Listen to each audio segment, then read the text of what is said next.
No matter what heating and cooling service you need, at LCS Heating and Cooling, every call has one purpose. Have a wonderful day. Thank you. Your comfort, our mission. Your comfort, our mission. Your comfort, our mission. From the first call to the final walkthrough, that mission guides everything we do. Visit lcsheatingandcooling.com.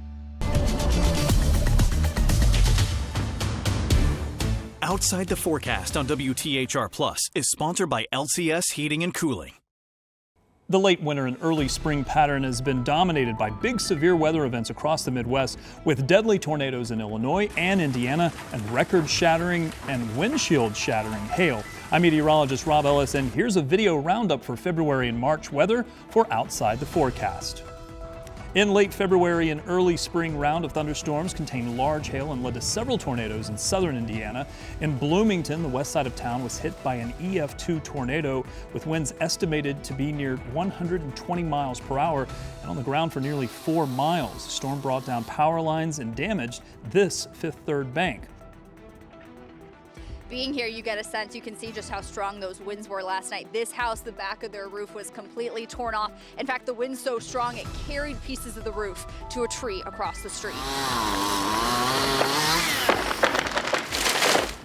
The storm's wind snapped trees and left siding ready to fall off homes with one good gust. We still have our ceiling, but we do not have the roof. They're coming, I believe, today. Carolyn Tilford's roof is down to the planks. Insulation is flying around her neighborhood, stuck to sides of homes and cars. She believes it's likely a tornado went right over her house. My husband and I were just kind of, holding on to each other, and it was like, oh my gosh, and we were just praying to God. And the storm also knocked out power. Poles snapped at their base. We haven't had power since last night, so I know everybody's cold, so I'm just bringing hot chocolate and doing whatever I can to help neighbors. Luckily, no injuries were reported in Bloomington during this storm. Jenna Webster, 13 News. Heavy spring rains brought 4 to 6 inches of rain to central and southern Indiana on March 3rd through the 5th. Flooding in Bartholomew County along the east fork of the White River led to water rescues and closed roadways. Just a day later, the next storm system brought a round of severe storms to parts of southern Michigan. A large supercell thunderstorm led to multiple tornadoes, including a large and damaging EF3 tornado that damaged Three Rivers, Union City, and Edwardsburg in southern Michigan. The Union City EF3 tornado was the earliest EF3 on record in the state of Michigan, with winds of 160 miles per hour. 3 people were killed in the tornado, including a 12-year-old boy. Only a few days later, the atmosphere was set again for another round of severe storms and tornadoes, and this time a bit further south in northern Illinois and northern Indiana. During the afternoon of March 10th, supercell thunderstorms began to develop in central Illinois and produced record-breaking hail as it passed near Kankakee, Illinois. Hailstones of 6 to 8 inches in length were recorded from the storm, making it the largest hail ever recorded in Illinois. The storm also produced a very large and deadly EF3 tornado as it moved through Kankakee, Illinois, crossed into Indiana, and tore through the town of Lake Village. That single supercell was responsible for producing 12 tornadoes as it moved through Illinois and into Indiana. The Lake Village fire chief says the town took a direct hit, and I mean, you can just see how clear that is. The line of damage as this storm came through, taking out power lines, trees, parts of homes now missing. After the storm brought more rain and lots of cleanup. The wind ripped trees out of the ground. The woman who owns this house says the wind was so loud she didn't even hear the tree fall.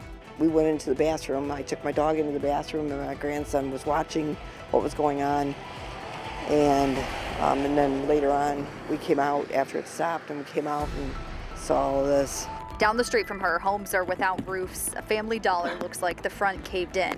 Indiana State Police say 106 buildings are damaged, 32 of those destroyed. The Newton County coroner says an elderly couple died after their home was destroyed about 4 miles away from this damage. ISP says 10 people were injured and is grateful that number didn't grow today with search and rescue, giving thanks to weather forecasters. They predicted a path that this was going to take, and they were spot on. It was the only thing that they were wrong about was the timing, and they missed it by 20 minutes. It was incredible how accurate they were, and kudos go to them. I can say without a doubt they saved lives. 43 members from Indiana's Task Force 1 arrived here to Lake Village this morning. They're helping with search and rescue, and they're expecting to stay for about 2 weeks. In Lake Village, Jenna Webster, 13 News. On the 13th of March, winds were the big weather story, but there wasn't a storm in sight. Strong gusty winds toppled trees and semis across central and northern Indiana. Gusts of over 60 miles per hour were reported in Indianapolis, and a gust to 67 miles per hour was reported in Muncie.